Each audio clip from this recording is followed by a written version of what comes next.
എന്തല്ല എല്ലാവർക്കും സുഖം തന്നെയാ. നമുക്കിന്നൊരു സംഭാരത്തിൻ്റെ റെസിപ്പി ആയാലോ. ഒരു നോർത്ത് ഇന്ത്യൻ സ്റ്റൈലിലുള്ള സംഭാരം. ഇതിനെന്താ ഒരു ഗുണം എന്ന് പറഞ്ഞാൽ, നമ്മളിപ്പോൾ രാവിലത്തെ ബ്രേക്ക്ഫാസ്റ്റ് സ്മൂത്തി കഴിഞ്ഞിട്ട് ഇടയ്ക്കൊരു 11 മണിയാകുമ്പോൾ നമുക്കൊരു വിശപ്പ് വരാറുണ്ട്. ആ സമയത്ത് ഇതൊരു ഗ്ലാസ് കുടിച്ചു കഴിഞ്ഞാൽ പിന്നെ ഒരു 12:30 വരെക്കും വിശക്കുകയില്ല. അപ്പോൾ അതൊരു സൂപ്പർ ഫുഡായിട്ടാണ് ഞാൻ വിചാരിക്കുന്നത്.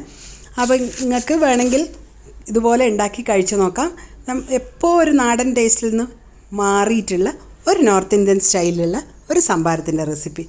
അതിനായിട്ട് എന്തെല്ലാം വേണ്ടതെന്ന് നോക്കാം. അതിനായിട്ട് ഒരു ദോശക്കല്ല് അടുപ്പത്ത് വെച്ച് ചൂടാകുന്നുണ്ട്. അതിലേക്ക് കുറച്ച് ജീരകം ഇട്ടിട്ട് നല്ലോണം ഒന്ന് ചടപടാന്നൊന്ന് പൊരിച്ചെടുക്കണം. നല്ലോണം ഒന്ന് പൊരിഞ്ഞ് വരുമ്പോൾ നമുക്കിതൊന്ന് പൊടിച്ചിട്ടെടുക്കണം. അത് റെഡി ആകുമ്പോൾ ഇറക്കി വെച്ചിട്ട് ബാക്കിയുള്ള നോക്കാം. കണ്ടില്ലേ, പെട്ടെന്ന് പൊരിഞ്ഞ് കിട്ടും. അതാ ദോശക്കല്ല് മേലിട്ടത് റെഡി ആയിട്ടുണ്ട്. അതിരിക്കട്ടെ, തണിയട്ടെ. അപ്പോഴത്തേക്ക് നമുക്കൊരു മിക്സി ജാർ എടുത്ത് വെച്ച് അതിലേക്ക് 1/2 ലിറ്റർ തൈര്, ഞാൻ പാക്കറ്റ് തൈരാണ് എടുക്കുന്നത്. നിങ്ങളടുത്ത് വീട്ടിലുണ്ടാക്കിയ തൈരുണ്ടെങ്കിൽ എടുക്കാം. കഴിയുന്നതും പുളിപ്പില്ലാത്ത തൈരായിരിക്കും നന്നാവുകയെന്നാണ് ഞാൻ വിചാരിക്കുന്നത്. എനിക്കതാ ഇഷ്ടം.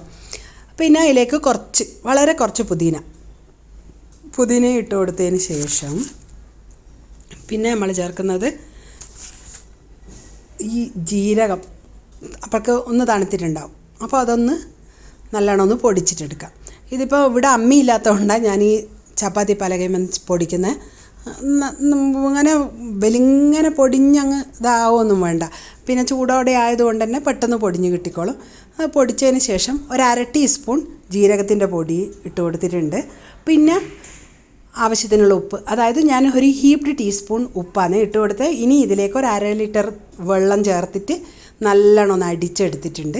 കണ്ടോ, 1/2 ലിറ്റർ തൈരിന് 1/2 ലിറ്റർ വെള്ളമാണ്. എന്നിട്ട് ഇനിയാ നമ്മൾ കുറച്ച് മല്ലിയില മുറിച്ചിട്ടിട്ട് കൊടുത്തിട്ട് 1/4 ടീസ്പൂൺ പെരുങ്കായം. ഇത് നിങ്ങൾക്ക് വേറൊരു പാത്രത്തിലേക്ക് മാറ്റിയിട്ട് വേണമെങ്കിൽ കടവൽ കൊണ്ട് അടിച്ചിട്ട് കൊടുക്കുക. അല്ലെങ്കിൽ ഒന്ന് പൾസ് മോഡിലിട്ടിട്ട് ഒന്ന് നന്നാക്കിയാൽ മതി കേട്ടോ. അധികം അടിക്കണ്ടേ, കാരണം മല്ലിയില അധികം അരഞ്ഞാൽ എന്തോ പോലെ ഉണ്ടാവും.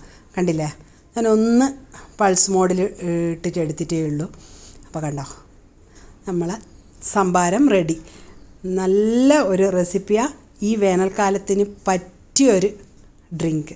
അപ്പോൾ എന്തായാലും എല്ലാവരും ഇതൊന്ന് ഉണ്ടാക്കി കഴിച്ച് നോക്കി അഭിപ്രായം അറിയിക്കാൻ മറക്കണ്ട. അടുത്ത ആഴ്ച വേറൊരു വീഡിയോയുമായിട്ട് കാണുന്നത് വരെ എല്ലാവർക്കും താങ്ക് യു.